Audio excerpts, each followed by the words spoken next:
యేసుక్రీస్తును ఆ రోజు ఉంచినటువంటి సమాధి స్థలం ఇదనమాట. ప్రస్తుతం ఖాళీగా ఉంది. ఇట్స్ ఒరిజినల్ వీడియో అనమాట ఇది. మనం చూడొచ్చు. ప్రపంచంలో ఉన్న క్రైస్తవులందరికీ ఇది ఒక కళ. అక్కడికి వెళ్ళి చూడాలనుకోవటం. అయితే అందరికీ వెళ్ళి చూడటం కుదరదు.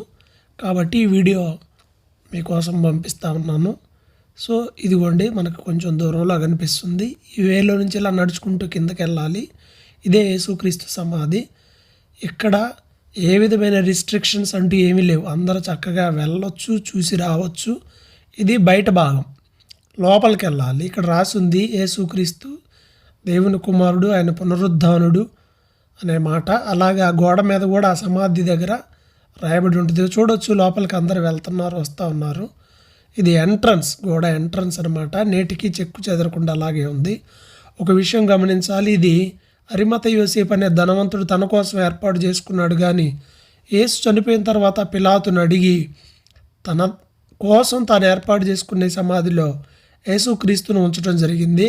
ప్రతి సమాధిలో వాళ్ళ పితరులు ఎవరో ఒకళ్ళు ఉంటారు, కానీ ఈ సమాధిలో అంతకుముందు ఎవరు ఎప్పుడు పెట్టబడి ఉండలేదు. యేసు ప్రభు మాత్రమే, ఇంకా ఎవరికి దీన్ని వాడలేదు. లోపలికి వెళ్ళి చూద్దాం ఒకసారి. లోపల చూసినట్లయితే ఇది ఎగ్జాక్ట్గా సమాధి. గ్రిల్స్, ఐరన్ గ్రిల్స్ మనం చూసాం. అందరు లోపలికి వెళ్తారన్న ఉద్దేశంతో, కొంచెం దాన్ని కాపాడాలన్న ఉద్దేశంతో అది ఏర్పాటు చేశారు. ఇది యేసు దేహాన్ని ఉంచినటువంటి స్థలము. కొంచెం చింత ఈ మధ్యకాలంలో కొంచెం గ్యాప్ వచ్చింది. అదేం చేశారంటే కొంచెం మొత్తం దాన్ని నీట్గా క్లీన్ చేసి మరలా పెట్టారనమాట.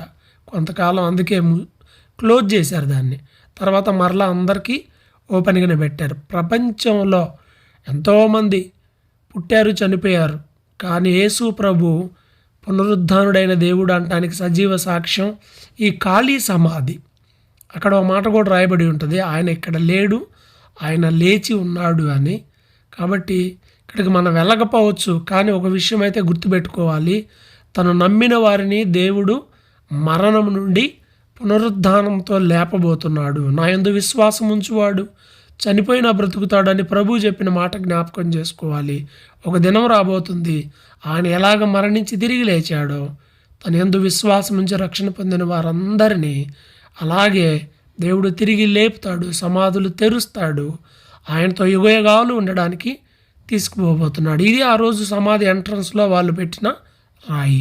యేసుక్రీస్తు త్వరలో రానయ్యున్నాడు. సిద్ధంగా ఉన్నావా మరి?